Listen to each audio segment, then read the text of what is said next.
Greetings, 218ers.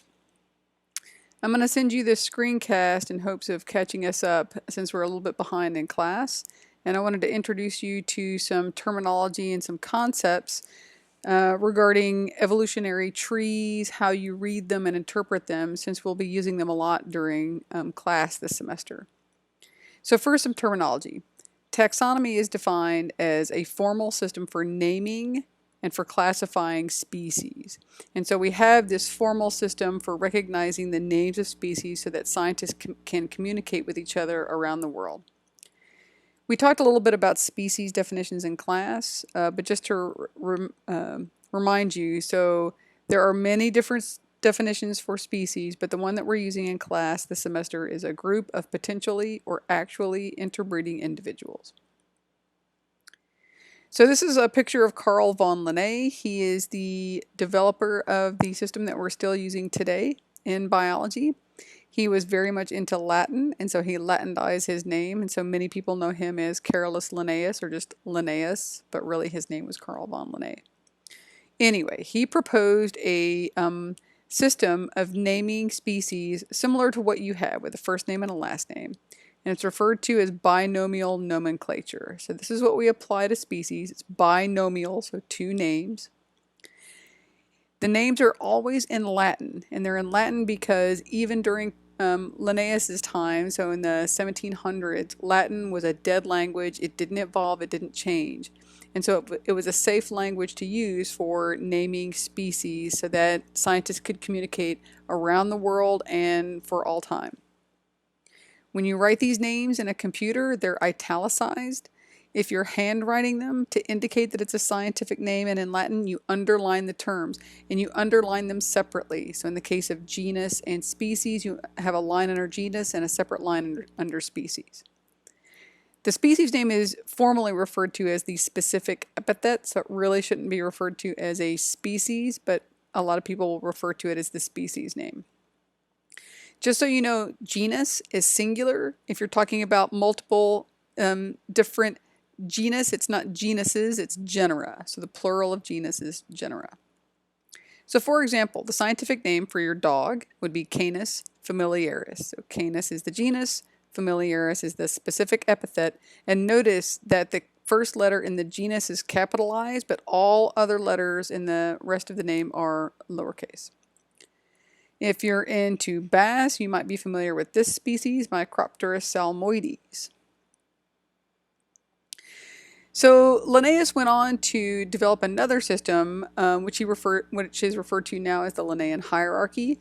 So he grouped species, similar species together into a single genus, and then multiple genera together into families, and so on.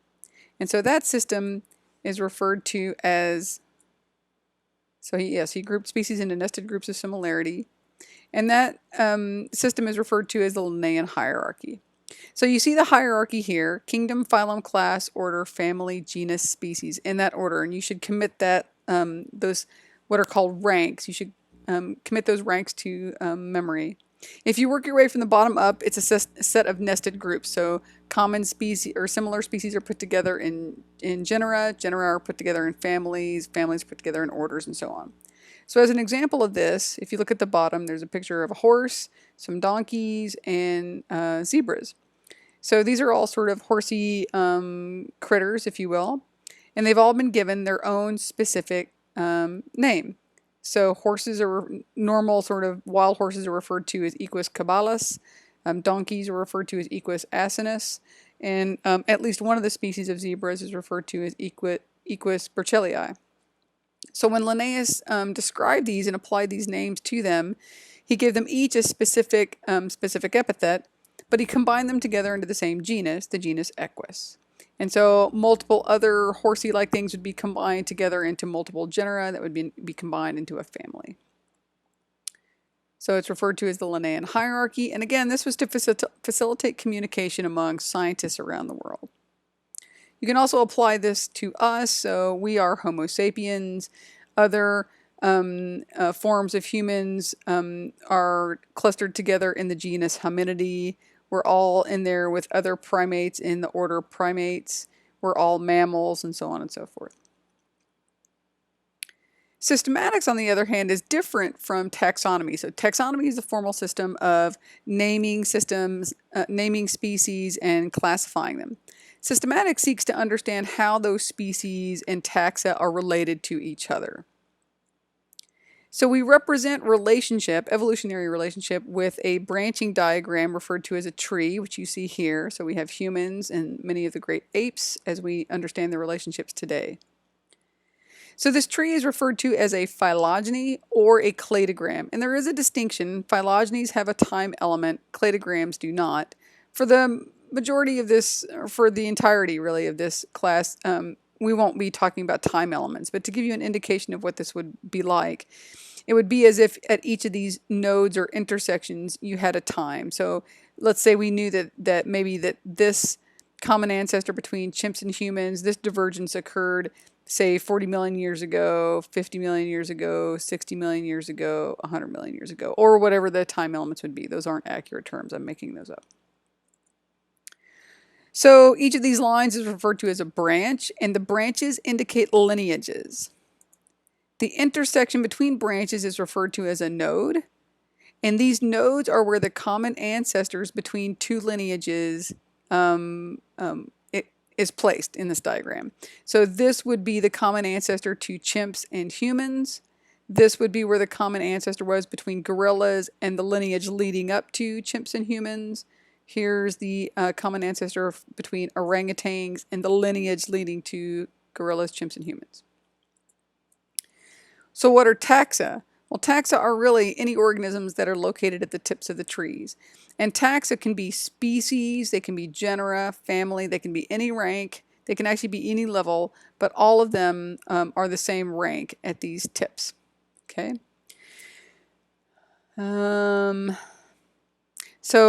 Taxon is singular, taxa is plural. These trees can be drawn either slanted, as you see here, or they can be squared off, or they can even be rounded. The way that those lines are drawn isn't really important. What is important is tracing from the lineage up to these splits and the splits between these related taxa. So the nodes are the splits between two ancestral lines. You see them here. And again, you want to focus on the splits. So what you want to recognize are all the descendants from a common ancestor. And all of those descendants form what are called monophyletic groups. So here's an ancestor here to chimps and to humans. And so we could put a box around them and recognize them as a monophyletic group. And you have all the descendants of a particular common ancestor there. And we want to recognize these monophyletic groups as being natural, real groups that exist in nature. And that's the point behind systematics, is to try to gather as much data as possible to understand how all species are related to each other. So gorillas, chimps, plus humans form a monophyletic group. If you trace down from humans and gorillas, the common ancestor would be here to all of them. Similarly for orangutans, they form a monophyletic group and the common ancestor would be here. And it's important to note that the term monophyly and clade are interchangeable. Some people will refer to the taxa in this box, let's say, as a clade of whatever, great apes, although that would include the gibbons as well. But either way, it is redundant to say it's a monophyletic clade, because that's like, those are the same terms. So you could say a monophyletic group or a clade. What you want to avoid recognizing are what are called paraphyletic groups, and we're actually going to talk about some of these later on in the semester. But if you wanted to, for instance, recognize a group of orangs plus chimps plus humans, the problem with this is that if you trace it down, here's the common ancestor between orangs and chimps and humans, but you've excluded this descendant. So this is considered a non-natural group and is paraphyletic. And what we're seeking to understand or to discover are all the monophyletic groups. Another important note about trees is that these nodes, they can flip. So you can flip these two branches around and it doesn't change the interpretation of relationships or So for instance, if you were to redraw this diagram and just flip humans and chimps, that doesn't change the relationships in this tree at all. So chimps and humans are still each other's closest relative in both of these trees. Just because you change them, it says nothing about the relationship of gorilla to them. So in this case, gorillas are what are called the sister group or the sister taxon to chimps plus humans. And this tree is not saying that gorillas are closer to chimps than they are humans. And this tree is not saying gorillas are closer to humans than they are to chimps. It all has to do with the branches. So if you trace it down from gorilla, it takes 1, 2, 3 steps to get to humans, and it takes 1, 2, 3 steps to get to chimpanzees. So gorillas are the same distance between the two. So you cannot say that they are closer to one taxon than the other. All you can say is that gorillas are sister to humans plus chimps. Similarly, this tree shows the very same relationships as these two. There is no difference. I've only flipped the nodes. So notice, humans and chimps, still sister taxa. Sister to both of them is gorillas. And then sister to those three are the orangs. It's the very same thing. And sometimes this is a difficult concept for many new students to get used to, but just practice redrawing trees and you'll have no trouble. So phylogenies can be reconstructed using all kinds of data. You can use morphology, anatomical data, you can use molecular data, behavioral data, all sorts of data. A couple other terms you need to be familiar with are what are called synapomorphies and plesiomorphies. So when we reconstruct these phylogenies or evolutionary trees, when we try to study the relationships, the evolutionary relationships among taxa, you're looking for what are called shared derived characters that diagnose them. So in other words, characters that are unique to some groups that no one else has or no other taxa have. We use the term derived. It used to be that we use the term advanced characters, but that sort of has a value attached to it. Advanced, it suggests that it's better than other characters. And similarly with plesiomorphies, those are defined as being shared ancestral characters. And we use the term ancestral rather than primitive because some people interpret primitive as being bad. These characters say nothing about being good or bad. They're simply more recently evolved, or they evolved a longer time ago in the past. So for instance, let's say you were looking at this tree and you wanted to understand the relationships between monkeys, horses, lizards, and bass. These 4 taxa would be referred to as your in group, and in order to be able to assess whether the characters that you're studying, whether they're primitive or advanced, or more appropriately, whether they're derived or ancestral, you need to have what's referred to as an outgroup to compare to. So we're using, in this case, a lobster. So for instance, vertebrae here, all 4 of these taxa have what are referred to as vertebrae. So they have a backbone, a support rod in their back, and it's composed of bone. That character for all of these in-group taxa, so all the in-group taxa have vertebrae. So all of these guys have a backbone in their backs. Really, that's a plesiomorphy among them, right? Everyone's got it, and that character doesn't really tell you anything about the relationships among these 4 taxa. Hair, on the other hand, does. So hair, all mammals have hair, and they also have mammary glands. Both of these characteristics are what we would call shared derived characters, or synapomorphies. They tell you that there's a closer relationship between horses and monkeys separate from lizards and bass. Lizards and bass don't have hair and they don't have mammary glands. So this character right here is a synapomorphy. 4 limbs is a synapomorphy for lizards, horses, and monkeys separate from bass. So of these 4 taxa, this character, 4 limbs, is a synapomorphy that unites these 3 taxa together, separate from bass. So at this level, within this group, it's actually a synapomorphy. If you were just looking at the mammals, though, 4 limbs doesn't really tell you anything because horses have 4 limbs, monkeys have 4 limbs. In that case, 4 limbs would be a plesiomorphy at this level if you were just looking within mammals. But if you're looking at all of these 4 taxa, then it's a synapomorphy. So whether a character is a synapomorphy or a plesiomorphy depends on where you are in the tree. So it depends at what level you're at. Let's try another couple of examples. What about the presence of eyes? Presence of eyes among all 4 of these taxa would be a plesiomorphy. So all of these taxa have eyes. What about breathes air on land? Well, bass can't do that, but everybody in the green box can. So breathes on air would be a synapomorphy for everything in the green box. Let's move on. So you might ask, why do monkeys and horses both have hair or mammary glands? Well, they have them because these characteristics are what we call homologies. So they're characteristics that have derived from having a common ancestor. So they're similar in these two taxa, in horses and monkeys, because their ancestor had them. So characters that are similar due to descent from a common ancestor are homologies.